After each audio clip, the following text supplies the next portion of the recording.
छोटे से गांव में गोपाल अपने पिता शंकर, अपनी माँ राधा और अपनी पत्नी तारा के साथ रहता था। गोपाल के पास एक छोटा सा खेत था जिसमें वो मेहनत करके अपने घर का खर्च चलाता था। गोपाल की पत्नी तारा बहुत ही कठोर स्वभाव की औरत थी, जो शंकर और राधा बिल्कुल भी पसंद नहीं करती थी। वो हर समय शंकर और राधा पर चिल्लाती रहती थी। राधा, जो स्वभाव से बहुत सीधी और शांत थी, बहू के व्यवहार से बहुत दुखी रहती थी, पर कुछ कह नहीं पाती थी। गोपाल भी अपने माता-पिता को कम ही स्नेह देता था, लेकिन बेचारे शंकर और राधा सभी तकलीफों को चुपचाप झेल रहे थे। एक दिन गोपाल खेत पर काम करने के लिए चला जाता है और राधा घर पर उदास बैठी थी और मन ही मन बुदबुदा रही थी। हे भगवान, ये कैसी बहू मिली है। एक पल को भी चैन नहीं है। जब देखो तब हम पर चिल्लाती रहती है और गोपाल भी उसका ही साथ देता है। इस बुढ़ापे में इतनी सेवा की जगह हमें सिर्फ तिरस्कार मिल रहा है। इधर शंकर बेचारे लेटे लेटे थक गए थे, तो वो टहलने के लिए बाहर निकल जाते हैं। तभी उन्हें उनका पुराना जिगरी दोस्त मोहन मिल जाता है। मोहन शंकर को देखकर बहुत खुश होता है और कहता है, क्या हाल है मोहन भाई? तुम तो मुझे पूरे 1 महीने से नजर ही नहीं आए थे। पता नहीं आज हमारी कितनी अच्छी किस्मत होगी जो एक साथ मिल गए। हाँ शंकर भाई, तुम बिल्कुल ठीक कह रहे हो। अरे आज हम लोगों की किस्मत ही चमक गई जो जिगरी दोस्त एक साथ मिल गए। और हाँ शंकर भाई, घर में तुम्हारे बहू बेटा और राधा भाभी ठीक ठाक है ना? हाँ मोहन भाई, मैं भी ठीक हूँ और मेरे बहू बेटे और राधा भी ठीक हैं। अरे शंकर भाई, तुम्हारी बहू कैसी है? मतलब स्वभाव से अच्छी है ना? तुम्हारी और राधा भाभी की इज्जत करती है ना? और तुम्हें समय पर खाना भी देती है ना? मोहन की बात सुनकर शंकर की आंखों में आंसू आ जाते हैं, लेकिन वो बेचारा अपने आंसू छुपाकर अपनी बहू की तारीफ करता है। अरे हाँ मोहन भाई, मेरी बहू तो स्वभाव से बहुत अच्छी है। मुझे और राधा को समय पर खाना पानी भी देती है और हमें अपने माता पिता की तरह मानती है। अगर मैं खाना ना खाऊं तब तक वो खाने को हाथ तक नहीं लगाती। इसीलिए मैं भी उसे अपनी बेटी ही मानता हूँ, क्योंकि जिसके स्वभाव अच्छे होते हैं उसके लिए विचार भी अच्छे होने चाहिए। हाँ भाई, तुम बिल्कुल ठीक कह रहे हो। तुम इज्जत देने वालों को इज्जत मिलनी चाहिए। भाई, तेरी तो किस्मत ही चमक गई जो तुझे ऐसी बहू मिली है जो तेरा अच्छे से ख्याल रखती है। भगवान करे कि ऐसी बहू सबको मिले। और हाँ शंकर भाई, तुम कभी भी उससे कुछ मत कहना, क्योंकि वो बेचारी तुम्हारे लिए इतना सब कुछ करती है कि जितना कोई नहीं कर सकता। उसकी बात सुनकर शंकर की आंखों से आंसू बाहर निकलने लगते हैं, लेकिन वो गर्दन नीचे झुका लेता है और मन में कहता है, ऐसी बहू किसी को न मिले। बेटा तो बदल गया, बहू से क्या उम्मीद रखूं? और राधा भी रोज तड़पती है। फिर दोनों दोस्त अपने अपने घर की ओर जाने लगते हैं। शंकर जब घर पहुंचते हैं तो उनकी बहू तारा खड़ी थी, जो अपनी आंखें लाल पीली कर रही थी। राधा सहमी हुई सी एक कोने में बैठी थी। तारा गुस्से में आकर शंकर से कहती है, अरे महाराज, अब आप कौन सी यात्रा पूरी करके आए हो? अगर तुमसे कभी कोई काम के लिए कह दिया जाता है तब तो तुम कहते हो कि तुम्हारे हाथ पैर दर्द कर रहे हैं और तुम में इतनी ताकत नहीं है कि तुम काम कर सको। लेकिन टहलने के लिए तुम 10 किलोमीटर टहल जाओगे, तब तुम्हारा ना ही हाथ पैर दर्द करेगा और ना ही तुम्हारी ताकत कम होगी। अरे बहू, लेटे लेटे मेरी रीढ़ की हड्डी दर्द करने लगी थी और वैसे भी मेरी तबीयत कभी ठीक रह ही नहीं पाती।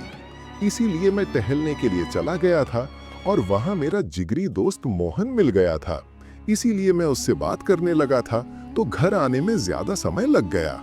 वही तो मैं कह रही थी कि तुम्हें इधर उधर टहलने में और गप्पे लड़ाने में बहुत मजा आता है और काम करने में तुम्हारी जान निकल आती है।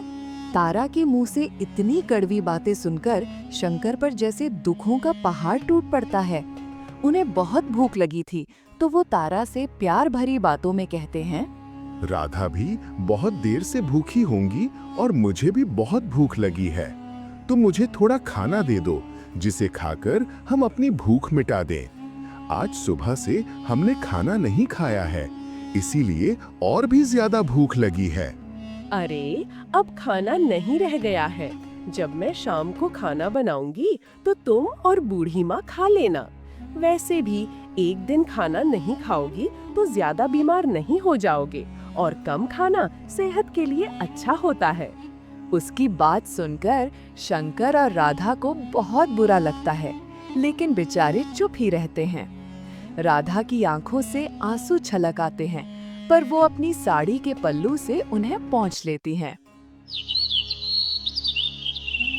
शाम को गोपाल जब घर आता है तो अपने पिताजी से कहता है, अरे पिताजी, आपने और माँ ने खाना तो खा लिया था ना? और वैसे भी आज खाना तुम्हारे मनपसंद का ही बना था, तो तुम्हें खाते समय और भी अच्छा लगा होगा। हाँ बेटा, खाना तो बड़ा स्वादिष्ट था, और आज मैंने सब दिनों से कुछ ज्यादा खाना भी खाया है, क्योंकि मनपसंद चीज खाने में बड़ा मजा आता है। और राधा ने भी थोड़ा खा लिया था।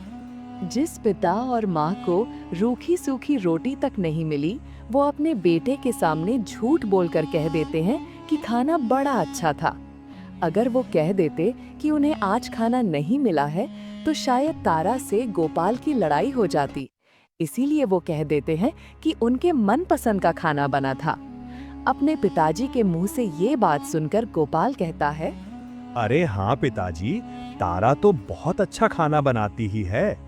जो भी उसका खाना खा लेता है, उंगलियां ही चाटता रह जाता है। पिताजी, आप और माँ तारा जैसी बहू पाकर धन्य हो गए हो। आप बड़े किस्मत वाले हो, जिसे तारा जैसी बहू मिली। हाँ बेटा, तुम बिल्कुल ठीक कह रहे हो। तारा मेरी बहू नहीं, बल्कि मेरी बेटी है। अच्छा बेटा, अब मेरे सर में कुछ थोड़ा बहुत दर्द होने लगा है, तो तुम अलमारी से मेरी दवाई निकालकर मुझे दे दो। राधा भी सुबह से बहुत थकी हुई हैं, उन्हें भी थोड़ा आराम चाहिए। अरे पिताजी, आपको दिखाई नहीं पड़ता कि मैं दिन भर खेतों में काम करता हूँ और अब घर पहुँचा हूँ तो बैठ तक नहीं पाया हूँ, और आप काम बताने लगे? अरे कम से कम इतना तो कर लो। कुछ दूर पर अलमारी है, वहां से दवाई निकालकर खा लो। माँ को भी कहो कि खुद ही हाथ पैर दबा ले। और अब मैं जा रहा हूँ आराम करने के लिए। मुझे बहुत थकावट महसूस हो रही है। ठीक है बेटा, तुम जाओ और आराम करो, और मुझे माफ कर देना। मुझसे गलती हो गई जो मैंने तुमसे कह दिया कि मेरी दवाई उठाकर दे दो। गोपाल गुस्से में जाकर वहां से पैर पटकता हुआ चला जाता है और अपनी पत्नी के पास जाता है। गोपाल तारा से कहता है, अरे तारा, क्या हुआ? तुम चुपचाप और बड़ी उदास क्यों बैठी हो? तुम्हारी तबीयत तो ठीक है ना? अरे, अब मैं तुम्हें क्या बताऊं कि सारा दिन मेरा काम करने में ही निकल जाता है। ऊपर से तुम्हारे पिताजी और तुम्हारी माँ का ख्याल रखना और खाना बनाना, झाड़ू पोछा लगाना, ये सब करते करते मैं बहुत थक जाती हूँ। और आज तो मेरे हाथ पैर बहुत दर्द कर रहे हैं, इसीलिए चुपचाप आपका इंतजार में बैठी थी। लेकिन आपके पिताजी और माँ को हम दोनों में से किसी पर रहम नहीं आता, क्योंकि वो तो सिर्फ खाते और लेटे रहते हैं, और आज तो न जाने कितनी दूर टहलने के लिए चले गए थे। अरे, इतनी दूर टहलने जाते हैं तो इससे अच्छा तुम्हारे साथ थोड़ा काम ही कर लेते। अरे तारा, कोई बात नहीं, मुझे भी उन पर बहुत गुस्सा आ जाता है। अरे, अगर तुम थोड़ा बहुत काम कम कर लोगी तो अच्छा हो जाएगा। अब मैं क्या बताऊं, मैं तो कुछ कहती तक नहीं हूँ, क्योंकि वो आपकी पिताजी और माँ हैं, इसीलिए मैं उनकी इज्जत भी करती हूँ। अच्छा, छोड़ो सभी बातों को। आपको भूख लगी होगी तो मैं आपके लिए खाना लगा देती हूँ, आप खा लो जल्दी से। अरे तारा, मैं खाना तो खा लूंगा, और मैं इतना थक भी नहीं गया हूँ कि जितना तुम सोच रही हो। अरे, मुझसे ज्यादा तो तुम काम करती हो और तुम बहुत थक गई हो, तो तुम इसी पर लेट जाओ। मैं तुम्हारे हाथ पैर में थकावट उतारने वाला तेल लगा देता हूँ और तुम्हारा सर दबा देता हूँ, ताकि तुम्हें कुछ आराम मिल सके। अच्छा ठीक है जी, मैं लेट जाती हूँ और फिर बाद में आप खाना भी खा लेना, शायद मैं सो जाऊं। उन दोनों के कमरे में हो रही सारी बातें शंकर और राधा अपने कमरे से सुन रहे थे। उन्हें बहुत दुख होता है और शंकर खुद से ही कहने लगते हैं, हे भगवान, ये मुझे कैसा बेटा दिया है। अरे ये तो अपनी पत्नी के प्यार में इतना ज्यादा गिर चुका है कि मुझे और अपनी माँ को बिल्कुल भूल गया है। मैंने इसे कहा कि दवाई लाकर दे दो, तो इसने मुझसे कहा कि मुझे बहुत थकावट महसूस हो रही है, और वहां अपनी पत्नी के हाथ पैर में तेल लगा रहा है और उसका सर दबा रहा है। हे भगवान, इससे अच्छा तो मुझे इस घर से उठा ले। अब मुझे नहीं जीना इस दुनिया में। मैं बहुत परेशान हो गया हूँ। बुढ़ापे में भी चैन की रोटी नहीं मिल रही। राधा भी रोते हुए कहती हैं, मेरा बेटा इतना बदल गया है शंकर जी। हमने इसे इतने लाड़ प्यार से पाला पोसा और आज ये हमारी तरफ देखता भी नहीं। हमें तो अब इस घर में पराया कर दिया गया है। शंकर और राधा को बहुत ज्यादा दुख होता है कि उनका बेटा होकर उनके लिए दवाई तक नहीं दे रहा और अपनी पत्नी को बहुत लाड़ प्यार कर रहा है। ऐसे ही कुछ महीने और बीत जाते हैं।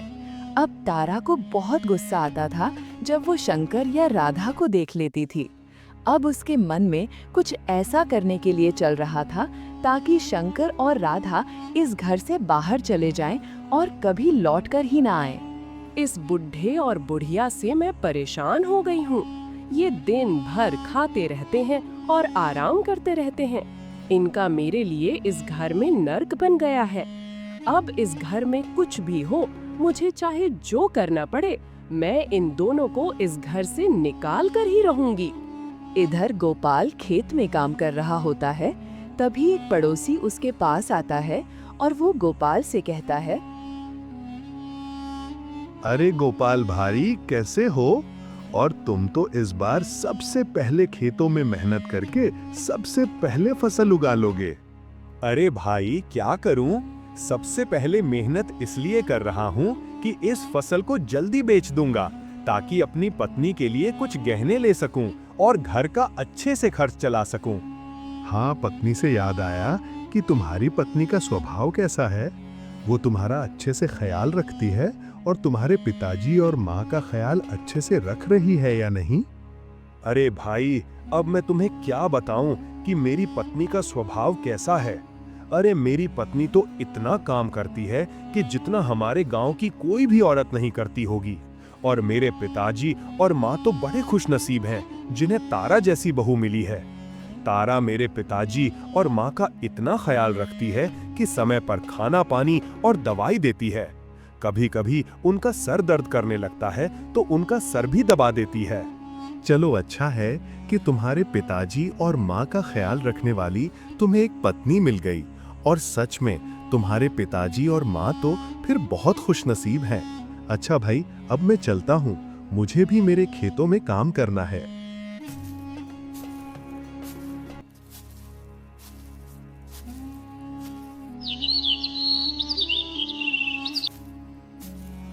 शाम को गोपाल जब घर आता है तो तारा गोपाल से कहती है, सुनो जी, देखो अब मुझे पायल खरीद दो।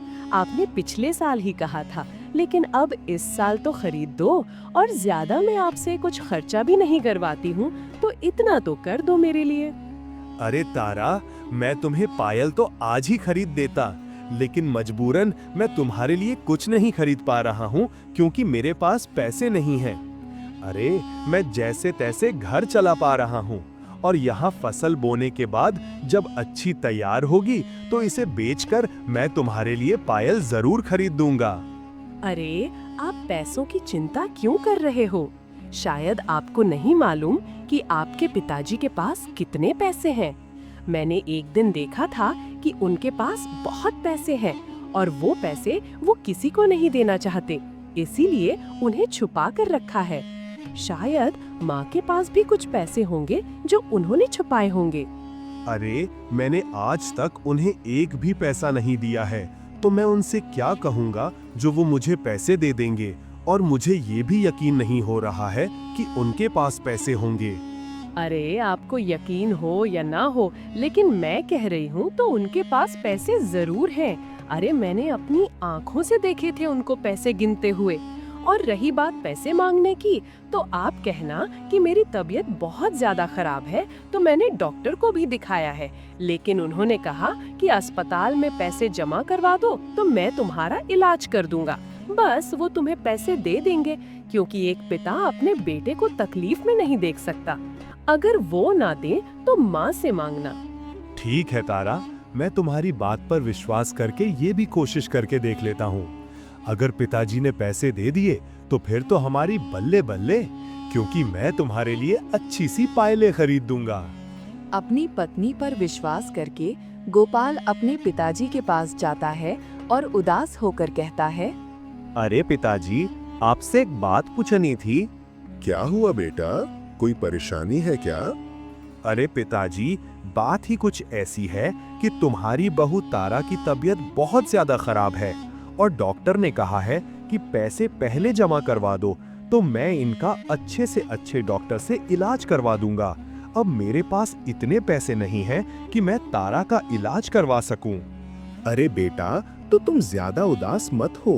मेरे पास कुछ पैसे पुराने जोड़े हुए रखे हैं, तो तुम उनसे तारा बहू का इलाज करवाना और जल्दी से ठीक करवा लेना। ठीक है पिताजी, आप मुझे जल्दी से पैसे दे दो और फिर वो मैं पैसे अस्पताल में जमा कर दूंगा ताकि तारा का इलाज जल्दी हो सके।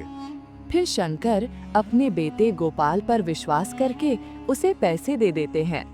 अपने पति के पास पैसे देखकर तारा बहुत खुश होती है। देखो जी, अब तुम्हारे पिताजी और माँ की तबीयत कुछ ज्यादा ही खराब रहने लगी है और न जाने ये कब हम लोगों को छोड़कर चले जाएंगे। और अब इनकी दवाई का खर्चा भी बहुत बढ़ गया है, तो अब हम लोगों के पैसे बेफालतू में खराब हो रहे हैं। अब कुछ ऐसा करो कि तुम्हारे पिताजी और माँ इस घर से चले जाएं। हाँ, तुम ये बात तो बिल्कुल सही कह रही हो कि हमारे पैसे बेफालतू में खर्च हो रहे हैं, लेकिन अगर मैं अपने पिताजी और माँ को ऐसे घर से भगाया तो गांव के लोग देखेंगे और वो मेरी इधर उधर चुगली करेंगे कि बेटे ने अपने माँ बाप को घर से भगा दिया, और मैं बेटा होने के नाते ऐसा कर भी नहीं सकता। और अगर पिताजी और माँ के लिए दवाइयाँ आती रहेंगे तो हम कंगाल भी हो जाएंगे। हाँ, बात तो तुम बिल्कुल ठीक कह रहे हो, लेकिन मेरे मन में एक तरीका है जिससे किसी को पता भी नहीं चलेगा और तुम्हारे पिताजी और माँ भी हमारे घर से चले जाएंगे। अच्छा, ऐसा क्या तरीका है? तुम मुझे वो तरीका जल्दी से बताओ, शायद हमारे लिए वो बहुत अच्छा हो। देखो, तुम आज ही बाजार जाओ और वहाँ से कुछ रुपए की दवाई ले लेना जो आदमी को बेहोश कर देती हो, ना कि मार देती हो। और उस दवाई को मैं खाने में मिला दूंगी, और जब उस खाने को तुम्हारे पिताजी और माँ खाएंगे तो बेहोश हो जाएंगे और तुम उन्हें रात में जंगल में फेंक देना। बस फिर हम दोनों ही इस घर में रहेंगे। हाँ तारा, ये तरीका तो बिल्कुल ठीक है। अच्छा, मैं अभी जा रहा हूँ और कुछ रुपए की दवाई खरीद कर लाऊंगा। फिर तुम जैसा कह रही हो मैं वैसा ही करूँगा। शाम को तारा खाने में दवाई मिलाकर बनाती है और खाना शंकर और राधा के मनपसंद का बनाती है। शंकर की चारपाई पर खाना रखकर तारा कहती है, बाबूजी, आज मैंने आपके और माँ के मनपसंद का खाना बनाया है, तो आप जल्दी से इस खाने को खा लो ताकि ये ठंडा ना हो पाए। माँ, आप भी खा लो। अपने मनपसंद का खाना सामने देखकर शंकर को शक होता है कि आखिर उनके मनपसंद का खाना कैसे बनाया गया है, और शंकर अपनी पत्नी से कहते हैं, अरे कुछ तो गड़बड़ है, ऐसा तो कभी नहीं होता है जैसा आज किया गया है। अरे मेरे मनपसंद का खाना तो आज तक इसने नहीं बनाया, लेकिन आज कैसे बना दिया? अरे छोड़ो इन सभी बातों को और इस खाने को चुपचाप खा लो। बेशक इसमें जहर ही क्यों न हो, क्योंकि वैसे भी मेरी बहू और मेरा बेटा हमसे तंग आ चुके हैं। अगर हमें मारना चाहते होंगे तो भी कोई बात नहीं। फिर दोनों चुपचाप खाना खा लेते हैं। फिर कुछ ही देर में शंकर और राधा बेहोश हो जाते हैं तो तारा गोपाल से कहती है, देखो जी, अब तो ये बेहोश हो गए हैं और अब आप इन्हें कहीं जंगल में डाल देना ताकि ये हमारे घर का रास्ता भूल जाएंगे या फिर इन्हें कोई जानवर खा जाएगा। उसके बाद हम दोनों लोग खुशी से रहेंगे। ठीक है तारा, तुम जैसा कह रही हो मैं वैसा ही करूंगा। इन्हें गांव के दूर वाले जंगल में डाल दूंगा। फिर गोपाल अपने माता पिता को एक जंगल में डाल देता है और अपने घर के लिए चला आता है। कुछ देर बाद शंकर और राधा को होश आ जाता है तो शंकर कहता है, अरे मुझे तो पहले ही शक था कि आज तो हमारे साथ कुछ न कुछ अनहोनी होने ही वाली है, क्योंकि कभी भी मेरे मनपसंद का खाना नहीं बनाया गया था, लेकिन आज बनाया गया था और उसे खाने में बेहोश वाली दवाई मिलाई गई थी, जिसे खाकर हम बेहोश हो जाएं। और क्या, जब अपनी औलाद अपने आप को नहीं चाहती तो बहू तो पराए घर की थी। हे भगवान, तूने हमको ऐसी औलाद दी थी जो हमें ही मारना चाहती है। इससे अच्छा तो हम बे औलाद रह लेते। अरे राधा, गोपाल ने ऐसा क्यों किया? हमने क्या कमी रखी थी उसकी परवरिश में? शंकर और राधा एक दूसरे से बातें कर रहे होते हैं। तभी उन्हें किसी के पैरों की आवाज सुनाई देती है। तभी वो राधा को लेकर एक झाड़ी के पीछे छिपकर खड़े हो जाते हैं। तभी वो देखते हैं कि दो चोर एक एक पैसों से भरे बैग लेकर सामने खड़े थे और दोनों आपस में बातें कर रहे थे। एक चोर कहता है, अरे भाई देखो, हमारे पास 2 पैसों से भरे बैग हैं, तो हम लोग एक बैग को घर ले चलते हैं, जिसे हम लोग आपस में बराबर बराबर बांट लेंगे और एक बैग को यहीं छिपा देते हैं। और देखो, इस जंगल में कोई नहीं आता है, तो हम लोग सुबह जल्दी आएंगे और इस बैग को भी ले चलेंगे। ठीक है भाई, तुम बिल्कुल ठीक कह रहे हो। 2 बैग एक साथ ले चलना खतरे से खाली नहीं होगा और इस बैग को तुम पीछे पीछे लेकर चलना और आगे आगे मैं देखूंगा कि कोई देख तो नहीं रहा है। ठीक है भाई, चलो अब हम लोग यहाँ से चलते हैं। वो दोनों चोर वहाँ से चले जाते हैं और शंकर और राधा वहाँ आ जाते हैं। अपने सामने पैसों से भरा बैग रखा देखकर बहुत खुश होते हैं और भगवान को धन्यवाद देने लगते हैं। भगवान, तेरा बहुत बहुत शुक्रिया जो तूने ही इन चोरों के मन में कुछ ऐसा कर दिया होगा जिससे इन्होंने एक बैग यहीं छोड़ दिया, वरना कोई चोर ऐसा कभी नहीं कर सकता। अगले दिन सुबह शंकर और राधा जंगल से पैसों से भरा बैग लेकर घर पहुंचते हैं। उन्हें और राधा को सकुशल देखकर और उनके हाथ में पैसों से भरा बैग देखकर गोपाल और तारा दंग रह जाते हैं। गोपाल तुरंत अपने पिता और माँ के पास आता है। आप लोग कहाँ थे और ये क्या है?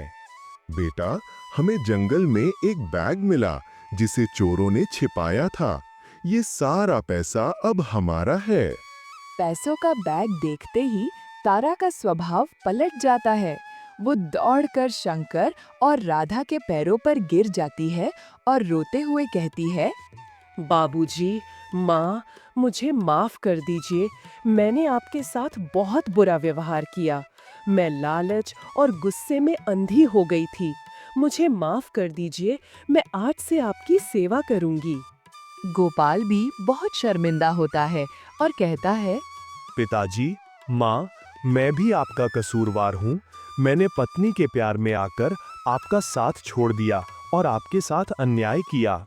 आज मुझे पता चला कि बेटा और बहू का प्यार दौलत के आगे कितना कमजोर हो सकता है। मुझे माफ कर दीजिए। शंकर और राधा जानते थे कि उनके बेटे और बहू का ये बदलाव पैसे के कारण आया है, लेकिन उन्होंने सोचा कि शायद इसी बहाने ही सही उनका बुढ़ापा चैन से कट जाए। उन्होंने उन्हें माफ कर दिया। पैसे के कारण गोपाल और तारा का व्यवहार पूरी तरह बदल जाता है। वे शंकर और राधा को बहुत आदर देते हैं, उनकी सेवा करते हैं और उन्हें समय पर खाना और दवाई देते हैं। शंकर और राधा भी खुश हो जाते हैं कि आखिरकार उनके बेटे और बहू को अपनी गलती का एहसास हुआ। अब गोपाल, तारा, राधा और शंकर हंसी खुशी रहने लगते हैं। दोस्तों, कैसी लगी आपको ये कहानी? अगर कहानी आपको पसंद आई हो तो वीडियो को लाइक कीजिएगा और हाँ, चैनल को सब्सक्राइब करना मत भूलिएगा। धन्यवाद।